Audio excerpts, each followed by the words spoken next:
Welcome to the Daily Current Affairs by CivicCentre IAS, where we try to discuss the important articles from the Hindu, the Indian Express and the PIB from the UPSC CSC prelims perspective. Displayed are the list of articles which we are going to discuss in today's video. The first article of the day says that in response to the Congress party's dig that the U in Unified Pension Scheme stands for U-turn by the government, Finance Minister Shri Nirmala Sitharaman on Tuesday said it is not a U-turn, as recently announced the pension scheme is not a rollback and has come in response to the feedback received from the employees. In this context, we shall talk about the old pension scheme and then the unified pension scheme. See, the old pension scheme was a system that provided government employees with a guaranteed pension after retirement. Further, this pension was based on the employee's last drawn salary and does not require a contribution from him, from the employee. Then, the government replaced this old pension scheme with a new pension scheme in the year 2004. Further, in the year 2023, many states opted to move back to old pension scheme. So, all this led to the introduction of unified pension scheme recently. Now, if we look at the key features of the old pension scheme, firstly, the old pension scheme provided a fixed pension amount based on employee's salary and years of service. Secondly, the Government of India bears the entire cost of the pension, making it a non-contributory scheme for the government employees. Lastly, the pension amount was secure and unaffected by the market risks, ensuring financial stability for retirees. Then, what is the Unified Pension Scheme, in short called the UPS? See, it is relatively new introduction that combines the features from both the new pension scheme and the old pension scheme. Now, if we look at the salient features of this unified pension scheme, firstly, the employees will receive a pension amounting to 50% of their average basic pay drawn over the last 12 months prior to retirement. Note that it applies to those with at least 25 years of service. But for those with less than 25 years of service, the pension will be proportionately adjusted with a minimum qualifying service of 10 years. Then, in the unfortunate event of an employee's demise, their family will receive a family pension at 60% of the pension that the employee was receiving or was eligible to receive before their passing. Next, the employees will be guaranteed a minimum pension of 10,000 rupees per month upon retirement, provided they have completed at least 10 years of service. Notably, the assured pension, family pension, and the minimum pension will be adjusted for inflation. Also, the dearance relief will be based on All India Consumer Price Index for industrial workers, similar to the adjustments made for the service employees. Significantly, upon retirement, employees will receive a lump sum payment in addition to their gratuity. So, this payment will be calculated as 1/10 of their monthly emoluments as of the date of superannuation for every completed 6 months of service. Importantly, this lump sum payment will not reduce the amount of the assured pension. The second article of the day says that the only free-ranging cheetah in Madhya Pradesh, Kunonationalpark, has died, with officials suggest drowning to be the primary cause of death. In this context, let us talk about the Kunonationalpark first, then about cheetah, and lastly about the cheetah reintroduction project. So firstly, talking about the Kunonationalpark, see, it is located in the Shiopur district in Madhya Pradesh. Know that it is nestled near the Vignan hills. Notably, it is named after the Kuno river, which is one of the main tributaries of the Chambal river that cuts across it. So initially established as a wildlife sanctuary, then it was only in the year 2018 that the government changed its status to a national park. Significantly, Kuno National Park was selected under the action plan for introduction of cheetah in India. Now, if we were to talk about its vegetation, Kuno is primarily a grassland region, though a few rocky outcrops are found here too. Now, talking about the flora in it, Kadai, Khair and Salai trees dominated the forested area of the Kuno National Park, which is mostly mixed forest. Then, looking at the fauna, the protected area of the forest is home to the jungle cat, Indian leopard, sloth bear, Indian wolf, striped hyena, golden jackal, Bengal fox and dhole, along with more than 120 bird species. Then let us see the relevant aspects about cheetah. See, cheetah is a large cat native to Africa and central Iran. Interestingly, Namibia is the country which has the world's largest population of cheetahs. Know that it is the fastest land animal capable of running at 80 to 128 kilometers per hour. Getting into the specifications now, cheetahs have a pale yellow coat with black dots on the upper parts and are white on the underbelly. Further, their faces are distinguished by prominent black lines that curve from the inner corner of each eye to the outer corners of the mouth. Significantly, its body has evolved for speed with long legs, an elongated spine, adapted claws to grip the ground, and a long tail for balance. Sadly, this beautiful animal is threatened by the loss of habitat and prey as well as conflict with the humans. Now, what do you think about the habitat of cheetah? See, the cheetah occurs in a variety of habitats such as savannas, arid mountain ranges, and hilly desert terrain. Now, looking at the conservation status, firstly, as per IUCN, African cheetah is vulnerable and Asiatic cheetah is critically endangered. Then, as per the CITES, it comes under the Appendix 1. Notably, cheetah was declared extinct from India in the year 1952 and is considered the only large mammal that has gone extinct since the country's independence. Now, moving on to talk about the cheetah reintroduction project. See, the cheetah reintroduction project in India formally commenced on September 17th of 2022, and this was commenced to restore the population of cheetahs which were declared extinct in the country in the year 1952. So this project involves the translocation of cheetahs from South Africa and Namibia to the Kunonationalpark in the state of Madhya Pradesh. Notably, the project is implemented by the National Tiger Conservation Authority in collaboration with the Madhya Pradesh Forest Department, Wildlife Institute of India, and cheetah experts from Namibia and South Africa.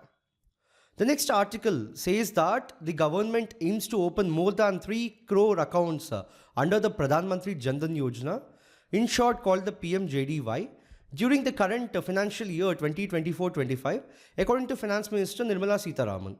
On the eve of the PMJDY completing 10 years, Sitharaman said the scheme has helped the government to reach out to people, especially in identifying people who are in need of money.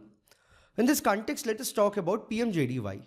See, the Pradhan Mantri JanDhanYojana is a national mission on financial inclusion, encompassing an integrated approach to bring about a comprehensive financial inclusion of all the households in the country. Know that it has two main objectives. One is to ensure access of financial products and services at an affordable cost, and then the use of technology to lower the cost and widen the reach. Now, let us look at some of the basic tenets of the scheme. Firstly, it is for the banking the unbanked. This is done through opening of basic savings bank deposit account with minimal paperwork, relaxed KYC, e-KYC, account opening in camp mode, zero balance and zero charges. Secondly, securing the unsecured. For this, the issuance of indigenous debit cards for the withdrawals and payments at the merchant locations with free accident insurance coverage of rupees 2 lakhs. Thirdly, it is about funding the unfunded. This is through other financial products like micro insurance, overdraft for consumption, micro pension, and micro credit. But this deep penetration at affordable cost is possible only with the effective use of technology.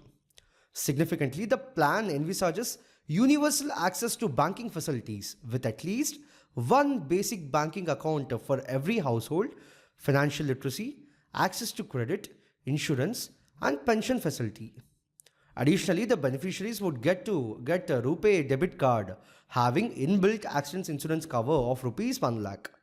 Further, the plan also envisages channeling of all government benefits from the center, state, or even the local bodies to the beneficiaries' accounts and pushing the direct benefit transfer scheme of the union government.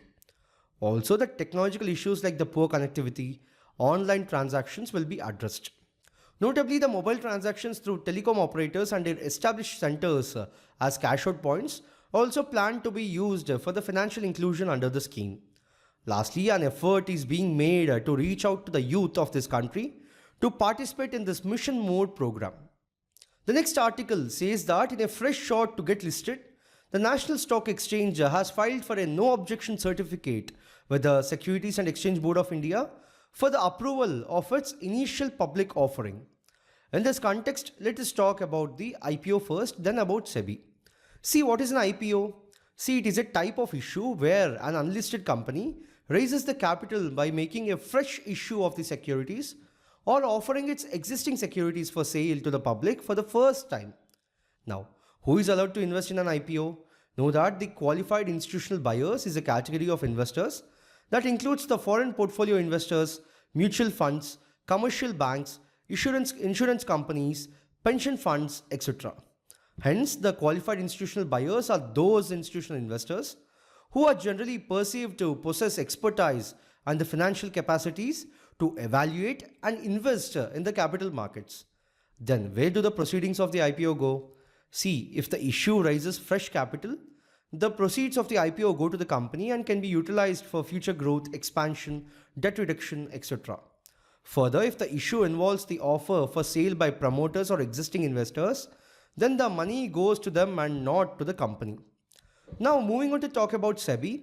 See, SEBI became an autonomous body on 12th April 1992 and was soon constituted as regulator of capital markets under the Government of India. Know that the headquarters of the SEBI is located in Mumbai of Maharashtra. Then, what are the objectives of SEBI? The first one is to act as a watchdog of the Indian capital market. Secondly, to protect the interests of the investors in securities. And lastly, to promote and regulate the securities market. Now, moving on to talk about the powers and functions of SEBI. See, SEBI is a quasi-legislative and quasi-judicial body which can draft regulations, conduct inquiries, pass rulings, and impose penalties. Further, it functions to fulfill the requirements of three categories, which are firstly of the issuers by providing a marketplace in which the issuers can increase their finance. Then of the investors by ensuring safety and supply of precise and accurate information. Lastly, of the intermediaries by enabling a competitive professional market for the intermediaries. Additionally, SEBI chairman has the authority to order search and seizure operations. Also, the SEBI board can also seek information such as the telephone call data records from any persons or entities in respect to any securities transaction being investigated by it. Notably, SEBI also performs the function of registration and regulation of the working of venture capital funds and collective investment schemes, including the mutual funds.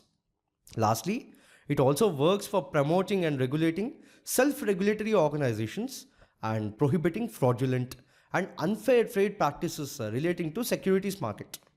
The last article of the day says that the upcoming Goods and Services Tax Council meeting, which is to be held on September 9th, will discuss rationalization of rates on several items, but a decision regarding any rate change will be taken in subsequent meetings, according to the Union Finance Minister Nirmala Sitharaman. In this context, let us talk about the GST Council. See, the GST is a unified tax system that replaced multiple indirect taxes levied by the both center and the state. But the smooth and efficient administration of the goods and services tax requires a cooperation and coordination between the center and the states. Now, talking about the Goods and Services Tax Council, in short called the GST Council, see, the idea of a nationwide GST in India was first proposed by the Calicut Task Force on Indirect Taxes in the year 2000. So, the GST Council was notified with effect from 12th September of 2016. Further, for assisting the GST Council, the Office of the GST Council Secretariat was also established. Significantly, the GST Council is a constitutional body responsible for making recommendations on issues relating to the implementation of the GST in India. Know that the 101st Amendment Act of 2016 paved the way for the introduction of GST. So, the Amendment Act inserted a new article, which is Article 279A in the Constitution, which empowers the President to constitute a GST Council or by an order.